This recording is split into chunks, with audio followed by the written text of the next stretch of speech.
Is fluids and solids, their fundamentals. As we all know, there are three states of matter, that is solid, liquid and gas. तीनों का अपना अपना characteristics होता है, तीनों की अपनी अपनी प्रॉपर्टीज़ होती है because of their molecular structure. तीनों में मॉलिक्यूल्स का प्रेजेंस अलग अलग तरह से रहता है, इसीलिए तीनों की प्रॉपर्टीज़ अलग रहती हैं. हम यहाँ पर डिस्कस करने वाले हैं फ्लूइड्स एंड सॉलिड्स के बारे में. लिक्विड और गैस जो है हमारी दोनों ही फ्लूइड्स होती हैं, और जो सॉलिड्स होती हैं due to its molecular packing structure ये किसी भी फोर्स को, जो भी डिफॉर्मेशन फोर्स हम एक्सटर्नल प्रोवाइड करते हैं वो उसको रेजिस्ट करती है क्योंकि उसका स्ट्रक्चर ही उस तरीके से है. और in case of liquid and gas वो उस डिफॉर्मेशन फोर्स को रेजिस्ट नहीं कर पाते हैं. फ्लूइड्स जो होते हैं हमारे, they do not resist the deformation force and they always flows under the action of the applied force. जो भी हम डिफॉर्मेशन फोर्स या फिर एक्सटर्नल फोर्स लगा रहे हैं तो वो जो हमारे फ्लूइड्स होती हैं वो उसके साथ ही फ्लो कर जाती हैं easily. Shape will change continuously as long as the force is applied. जब तक हम उस फोर्स को अप्लाई करते रहेंगे तब तक वो शेप चेंज होता रहेगा. A solid can resist a deformation force while at rest. जब वो रेस्ट पे भी है सॉलिड तब भी वो एक डिफॉर्मेशन फोर्स को रेजिस्ट कर सकता है. while a force में कॉज सम डिस्प्लेसमेंट, कुछ डिस्प्लेसमेंट ज़रूर हो सकता है उसकी पोजीशन में. The solid does not move indefinitely. और जो कोई भी सॉलिड है वो इंडेफिनेटली मूव नहीं करता है, it will move only a definite distance. Fluid mechanics is the branch of science that studies dynamic properties of fluids. जो fluid mechanics है, is a branch of science that covers the dynamic properties of fluids comprising of motion, etc.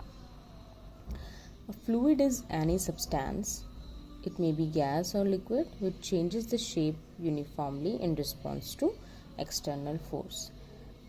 Whenever an external force is applied to a liquid or gas, it will change its shape uniformly with response to the applied external force. This is known as a fluid.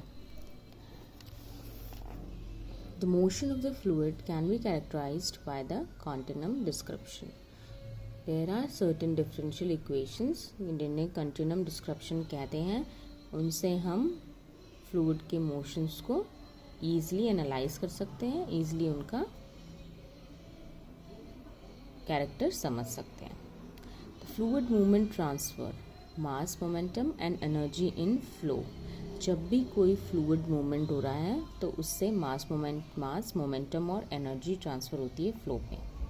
The motion of the fluids can be described bye conservation equation of for these quantities. Mass, momentum और energy का जो है conservation होता है हमेशा, और इसकी जो हम इक्वेशन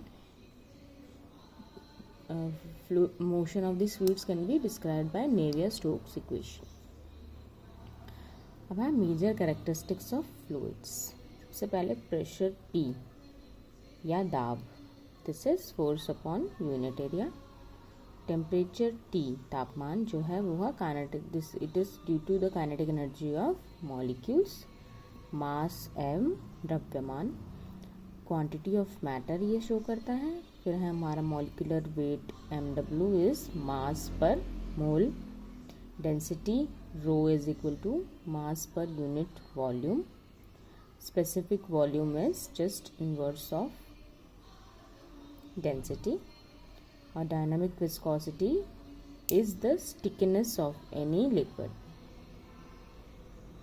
या फ्लूइड. स्टिकीनेस कोई भी फ्लूइड कितना स्टिकी है, that is depicted by its dynamic viscosity which is mu, mass per length into time. This is dynamic viscosity. Thank you.